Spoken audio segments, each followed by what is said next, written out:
దేవుణ్ణి నమ్మేవాడిని కాదు, దేవుడి దగ్గర జీవించేవాడిని. మా నాన్న మా అమ్మగారు వీళ్ళందరూ కూడా దేవుని నమ్ముకున్నా గానీ నేను మాత్రం దేవుని నమ్మకుండా విరోధంగా జీవించేవాడిని. అలాంటి సమయంలో నేను ఒకనొక సమయంలో 3 నెలలు మంచాన్ని పడిపోవడం జరిగింది, నా కాలు పనిచేయక. ఇప్పుడు నా ఇష్టానుసారమైన జీవితం, నాకు ఇష్టం వచ్చి తిరుగుతున్న జీవితం. యేసుప్రభు ఎందుకు వచ్చాడో తెలుసా? నాలాంటి పాపిష్టోని పిలవడానికి వచ్చాడు. నేను ఎక్కడ ఉన్నానో పాపంలో ఉన్నా, నేను ఎక్కడున్నానో లోకంలో ఉన్నా, నేను ఎక్కడున్నా చెడులో ఉన్నా. కానీ చెడిపోతున్న నా జీవితాన్ని, పాపిష్టి నా జీవితాన్ని, ఎందుకు పనికిరాని నా జీవితాన్ని నా తల్లిదండ్రులను ప్రేమించారు, లేకపోతే నాతో ఉన్న బంధువులను ప్రేమించలేరు. అందరూ చీకొట్టేవాళ్ళు, అందరూ హేళ చేసేవారు, అందరూ ఎగతాళి చేసేవారు.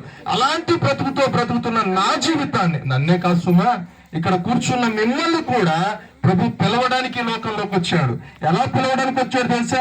ఈ పాపిష్టోని, తాగిపోతోని, తిరిగిపోతోని, లేక ఒక భయంకరమైన వ్యక్తిని మీరు పిలిచి ముందు సీట్లో కూర్చోబెడతారా? కూర్చోబెడతారండి? వినపడుతుంది అందరికి? కూర్చోబెడతారా? కనీసం కుర్చీ వేయడానికి కూడా ఎవరు ఇష్టపడరు. ఎందుకు? అరే వీడు పనికి మాలో. నా స్నేహితుల దగ్గరికి వెళ్తే వాళ్ళు ఇళ్ళకి వెళ్తే ఏమనేవాళ్ళు తెలుసా? అరే చెడగొట్టేవాడు వచ్చాడు రా, పనికి మాలోడు వచ్చాడు, వీడి వల్ల మా ఫ్రెండ్స్ నా స్నేహితులందరూ చెడిపోతున్నారని వాళ్ళ తల్లిదండ్రుల అభిప్రాయం తనని తిట్టేసే వాళ్ళు ఇంటికి వెళ్తుంటే నేను చాలా బాధపడేవాడిని. ఏంటి వీళ్ళందరూ నన్ను తిడుతున్నారు, అవసరానికి ఉపయోగించుకున్నారు, డబ్బులు తీసుకున్నారు, ఎలా పడితే అలా వాడుకున్నారు. కానీ ఇంటికి వెళ్ళేసరికి నాకేమొచ్చాయి?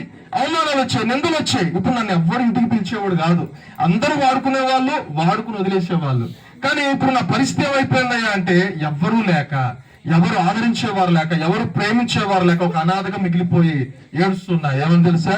నేను చచ్చిపోతాయిగా, నేను బ్రతకనేగా, నాకు ఈ జీవితం వద్దిగా, నేను బ్రతకాల్సిన అవసరం లేదు, చచ్చిపోతాను ఏడుస్తుంటే నా తల్లి పిలవదు, నా తండ్రి పిలవరు, నా బంధువులు పిలవరు, నాతో ఉన్న నా స్నేహితులు పిలవరు, ఎవ్వరూ నన్ను పిలవరు. కానీ ఒక స్వరం నన్ను పిలిచిందండి, అదే ప్రభు స్వరం. ఎవరు పిలిచిందో తెలుసా? తన ఇంట్లోకి పిలవడానికి కూడా ఇష్టపడని వారు, లేదా తన పక్కన కూర్చోవడానికి కూడా ఇష్టపడని వారు, ఎవరు ఆహ్వానించని ఈ పాపిష్టోని ప్రభు అన్నాడు, నాతో నిత్య రాజ్యంలో ఉంటాకి నేను పిలుస్తున్నా అన్నాడు. దేవునికి స్తోత్రం కలుగును గాక. అందుకే అంటాడు మొదటి దశలోని పత్రిక 2వ అధ్యాయం 11వ వచనం త్వరగా చదువుతాం. మొదటి దశలోని పత్రిక 2వ అధ్యాయం 11వ వచనం. ఎందుకు పిలిచాడో తెలుసా? ఎక్కడికి పిలిచాడో తెలుసా? ప్రభు తన రాజ్యముకు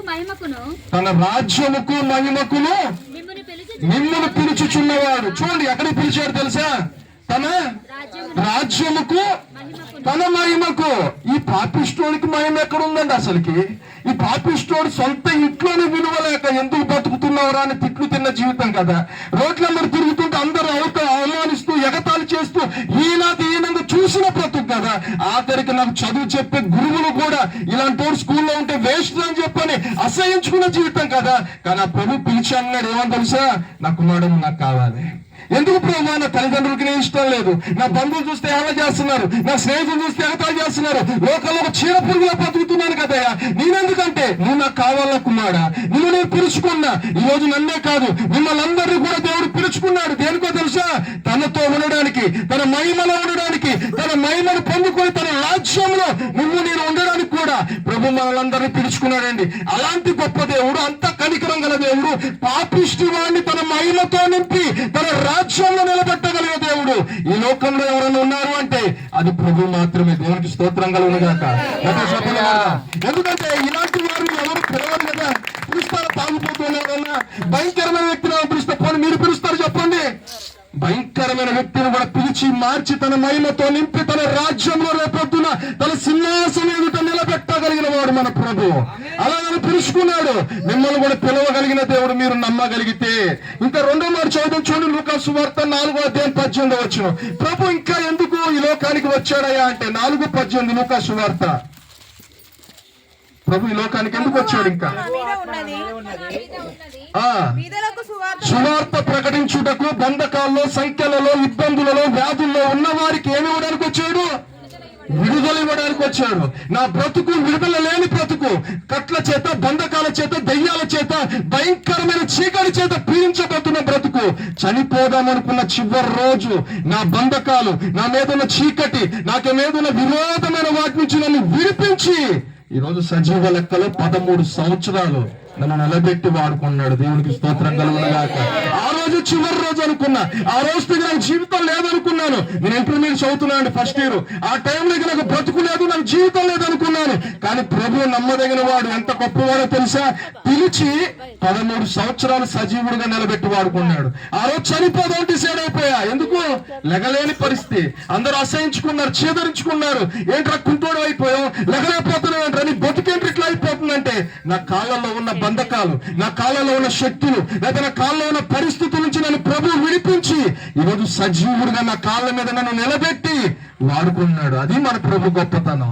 ఎవరు ఇవ్వగలరు అలాంటి విడుదల? ఈ లోకంలో ఎవరు ఇవ్వలేరు, కానీ ప్రభు ఇవ్వగలడు. నమ్మగలిగితే నమ్మిన వాడు దేవుని మహిమను చూస్తావని ఆ రోజు ప్రభు చెప్పాడు లేఖనాల్లో. ఆ మహిమ నేను చూశాను.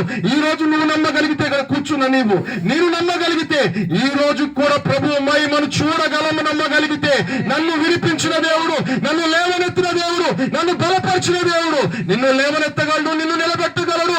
నిన్ను కూడా నీ కాళ్ళ మీద నిలబెట్టి అనేకుల ఎదుట తలగా నిలబెట్టి తన మహిమకు కారణంగా నన్ను చేయగలడు. అలాంటి గొప్ప దేవుడు మనందరం కూడా కలిగి ఉన్నాం. ఈ రోజు మనం కలిగిన దేవుడు ఆశామాషి కాదండి. ఏదో క్రిస్మస్ రోజు వచ్చి డెకరేషన్ చేసుకుని ఏదో చక్కగా కేక్ కటింగ్ చేసుకుని భోజనాలు తినిపోవడం కాదు.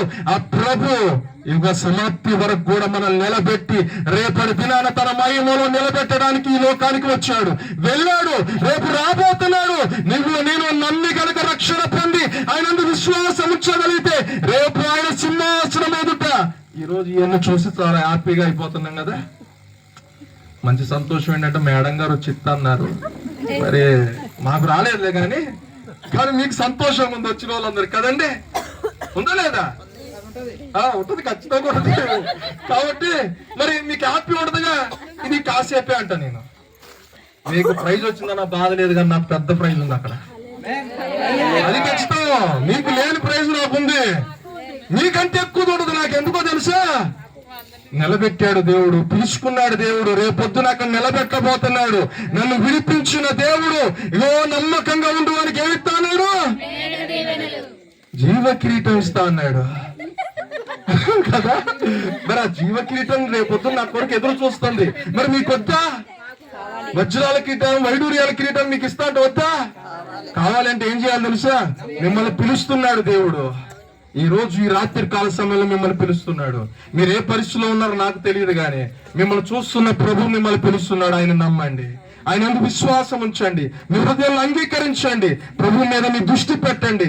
ఆయన లోక రక్షకుడు, నిజ రక్షకుడు అని నమ్మి ఆయన వైపు చూడండి. మీకున్న ప్రతి పరిస్థితి నుంచి ప్రభు విడిపించి మిమ్మల్ని గొప్ప చేసి మిమ్మల్ని దీవించగలడు. ఇంకో మాట చదువుతాం చూడండి, మత్తయి సువార్త 20వ అధ్యాయం 28వ వచనం.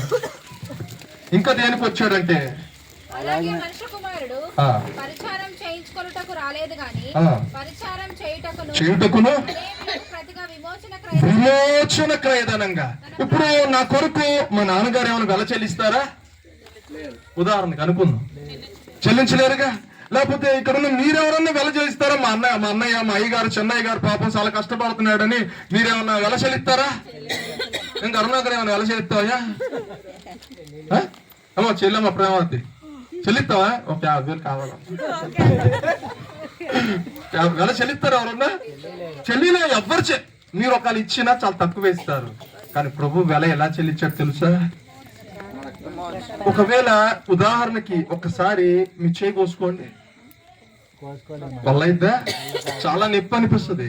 ఆ రక్తం కారుతుంటే విలవిల్లాడిపోతాం. గబుక్కుని వెళ్తాంటే తలకేదని దెబ్బ తగిలింది అనుకోండి, అయ్యో తట్టుకోలేము. ముళ్ళు గుచ్చుకుంటే ప్రాణం విలవిల్లాడిపోద్ది కదండి. ఆ ముళ్ళు తీసేదాకా అమ్మో ఎంత కిసకిసి కొట్టు వేసుకుంటారు తెలుసా? తన ప్రాణాన్ని, తనలో ఉన్న రక్తమునంతా ధారపోసాయంట. ఈ పాపిస్టోడు కొరకు ఎవరైనా ధారపోతారా? ఈ పాపిస్టోడు అందరూ వాడుకుని వదిలేస్తారులే గాని ఇలాంటి వాడి కోసం ఎవ్వరు ధారపోయారండి. నాలో శక్తి ఉంటే, నాలో ఓపిక ఉంటే, నాలో బలం ఉంటే వాడుకుని వదిలేయచ్చు. కానీ నన్ను వాడుకోక ముందు నా కొరకు తన రక్తాన్ని ధారపోసి నన్ను విమోచించి నేనున్న పరిస్థితుల నుంచి నన్ను కొనుక్కుని ఈ రోజు నన్ను నిలబెట్టాడు. నశించిపోతున్న దాన్ని వెతికి రక్షించడానికి వచ్చాడు. ఆ నశించిపోయే పాపాత్ముని నేనే 13 సంవత్సరాల క్రితం. ఈ నశించిపోతున్నాన్ని వెతికి రక్షించాడు, ఈ రోజు నిలబెట్టాడు. అలా ఇక్కడ నశించిపోతున్న వారు మరి మీరు ఉన్నారో లేదో నాకు తెలియదు, కానీ నేను నశించిపోయేవాడిని. నశించిపోతున్న దాన్ని వెతికి పట్టుకొని తన మహిమకు పిలుచుకోవడానికి తను బాగు చేసి విమోచించి రేపొద్దున తన సన్నిధిలో నిలబెట్టుకొని ఏం చెప్పబోతున్నాడు? ఇదే సంతోషం, ఇదే ఆనందం.